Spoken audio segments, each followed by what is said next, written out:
truck is still here. My neighbor is back. He was gone for like, I don't know, 2 weeks. SERGEI. And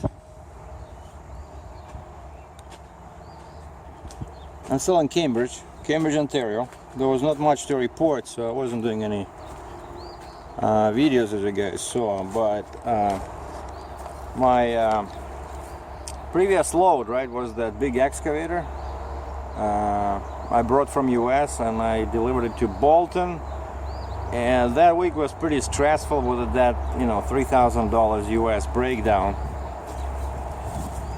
And so I asked the boss to give me a Friday off, and the response was to send me on a quick local load. Right from Bolton I went to Saladon, Ontario, which is like 10 minutes away, and picked up a small crane, this one.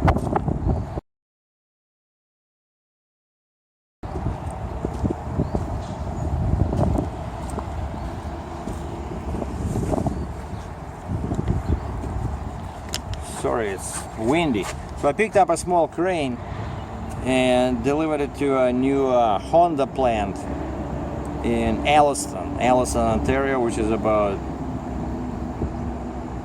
65 miles away from Cambridge, northeast. And that was it. So I delivered that one. I had to unload myself. Nobody showed me how to operate it. There was nobody there. There's a construction site inside of the plant, and it was a bit tricky loading this because we had to use boards because the crane was very low. And when we started loading this, I told the guy to go slow, and I was watching his front, and when his wheels were somewhere here, because there was like a big overhang in the front, it hit the trailer. I said stop, but see, like just 1 second and it damages something, right? Look, you see this? So the guy rolled back, and we put these boards, we tried to put them like this across. Did not work. The wheels were you know, too close. And then one other guy says, why don't we put them like alongside like this? So we made them, you know, it was tricky. So we put them like this, both boards, one on top of the other, and then over there. And that's why I didn't want to unload myself, because, you know, you have to watch.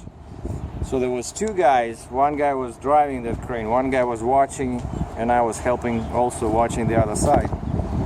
And so then they said, oh no, there's nobody there. You go to the construction site, you unload yourself. Well, that's a typical, you know, trucking scenario. They give you a piece of equipment, you have to learn how to operate it yourself. But Captain SERGEI did not fall with his face into a puddle of water because it was raining. I don't know why that phrase came to mind, but ugly weather, by the way. It was raining 3 or 4 days non-stop before like the end of the week. And after I delivered that crane, so I drove back here. It took me like 2 hours because it's all local roads. And the guys are unloading a container over there. Or picking this up, I don't know.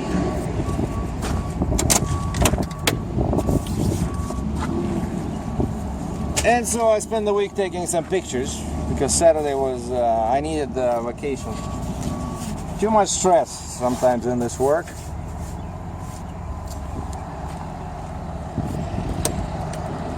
So I got into my car and drove to Toronto on Saturday early morning. I discovered there's a park there, like a conservation area, and took some shots.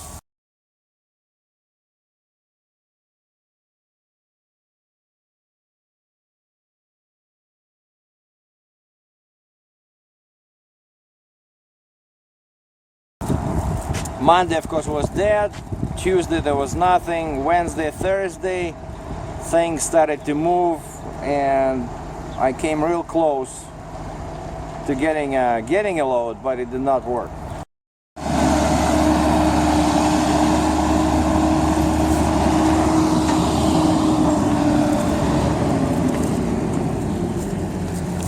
And these guys don't even tie him down, you know. He drags it on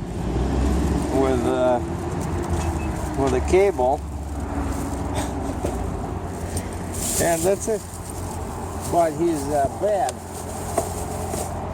bed has the rails, right? So the container cannot slide sideways. It cannot slide forward, evidently, because that's where the truck is. But I think they should still block him somehow. That's for one over there in the distance, far away.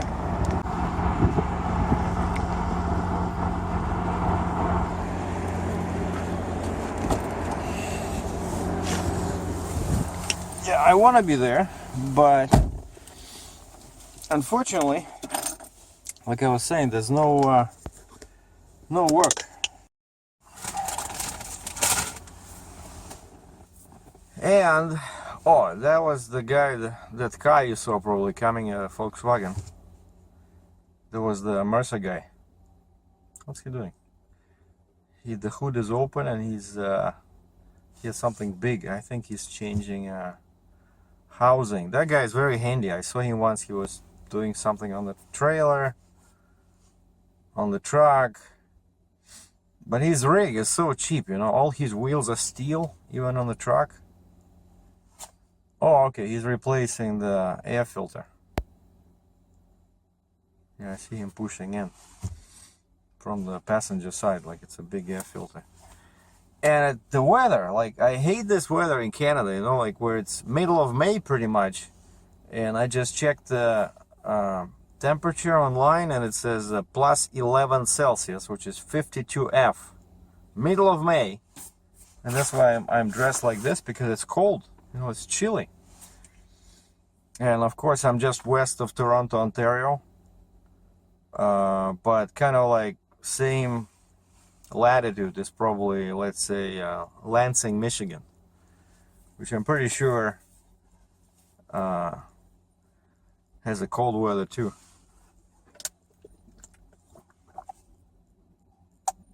So on Friday, yeah, as I was saying, so there were a couple of loads we almost got, and then when I called the dispatcher, I said, "You guys forgot about me? What's going on?" And they gave me multiple examples of how they were bidding, you know, and giving people a quote, and then they find someone cheaper. So it looks like, and I talked to my friend at Landstar, and he saw the same thing, that for some reason this week was very cheap. Like if there's a load, people don't want to pay, you know. He just brought a load of small trailers, you know, those pickup small trailers that pickup trucks hook up to and deliver stuff. So he picked them up somewhere in the States and brought them here, and he had like a whole bunch of these trailers, you know, lots of work. You have to chain them, you know, strap them, and it was super cheap, you know. He was not happy, so he also went home. Talked to him yesterday, this Landstar guy. He says, "That's it, I'm taking the weekend off." Because I'm taking more than the weekend off, but I needed some rest after that breakdown. I'm telling you, I was really stressed out. But something will turn up sooner or later. I'm not too desperate, you know. And I want to thank, somebody sent me a message with a link to this old 2009 service bulletin, surprisingly called "Air in the Fuel System." Like I opened the link that this guy posted, and it's 2009. It says Mac at the top, and it says applies to MP7, MP8, MP10. And of course MP10 is already no more, but MP8, that's what I have, right? And I started reading, and there's like 4 or 5 pages of very detailed instructions on what to do when a driver or truck owner complains about the air in the fuel system. And there's a picture, they show you what to do, like, geez. So thank you very much, buddy, whoever you are. So I saved that because I cannot believe that these guys, I asked them, I said, what, there's nothing you can do? Because they tried one method, right, to find air.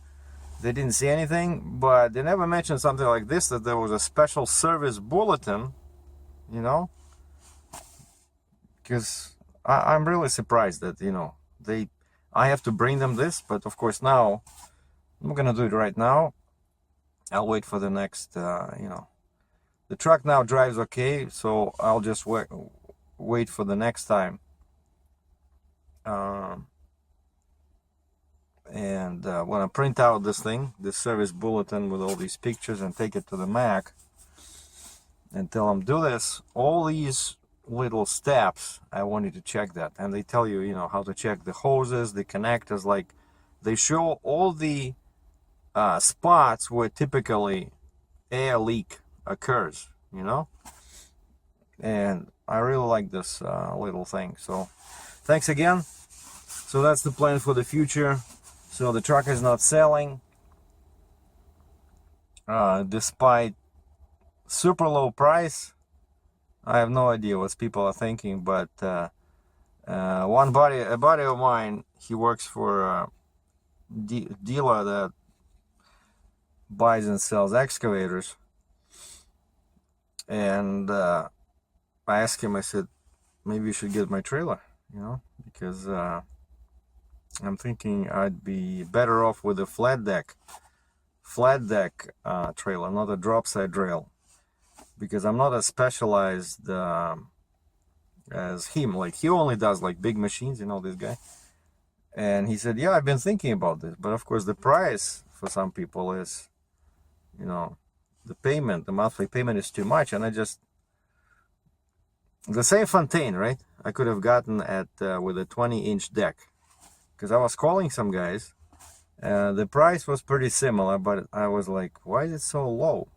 And it's a flat deck. And the guy said, well, we're using custom beams. The factory created this design for us because we have people here that like the trailer that's low.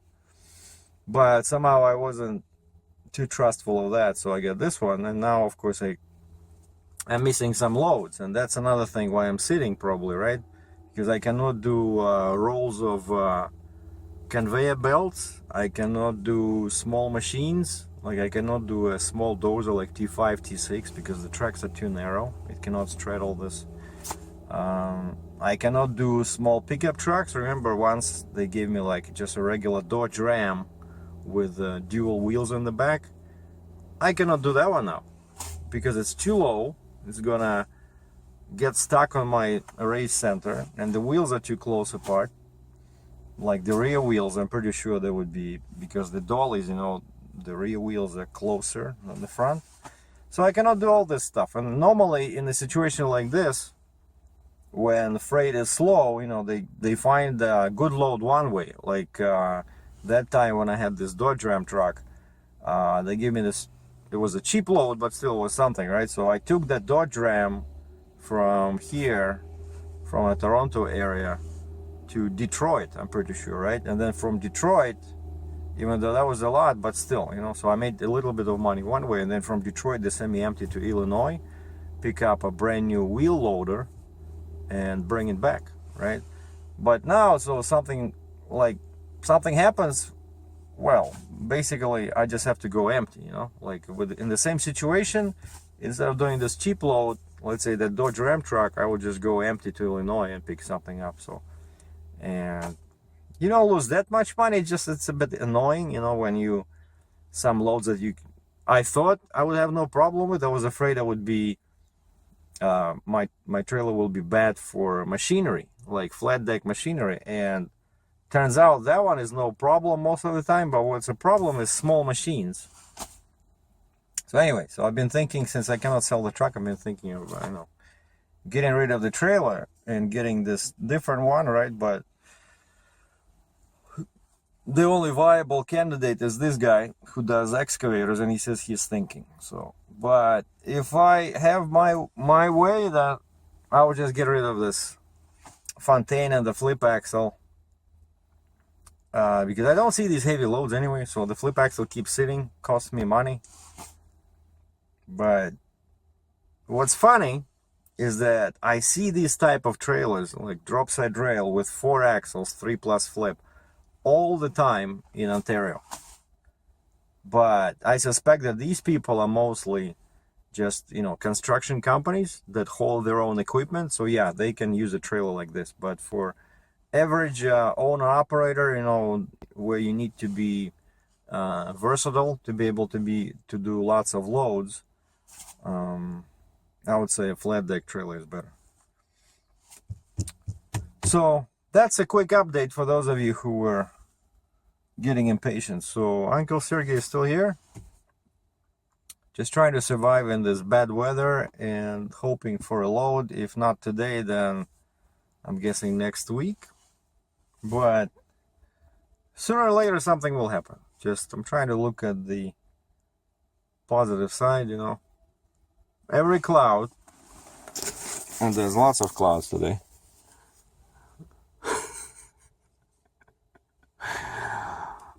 somewhere there is a silver lining.